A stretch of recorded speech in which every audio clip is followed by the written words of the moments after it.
In this walkthrough, I'll show you how to view and explore commit history in GitHub.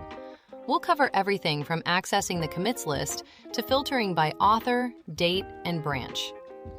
First, let me navigate to the repository we'll be working with. You can access this from your dashboard by selecting any repository you have access to. Once you're on the repository's main page, look just above the file list where you'll see the commits section. It's positioned right next to the branch selector, so it's easy to spot. Here's the commit history. Everything is organized with the most recent commits at the top, making it simple to track what's been happening in your project.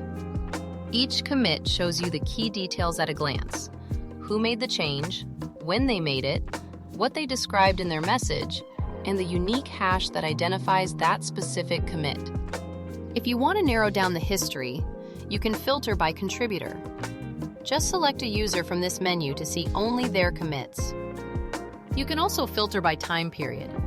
Use the date selector to focus on commits from a specific range, which is helpful when tracking down when a particular change was introduced. Finally, remember that commits are branch specific. You can switch between different branches and tags to see the history for each one separately. That's everything you need to know about viewing commit history in GitHub. You can now track changes, identify contributors, and explore your project's evolution over time.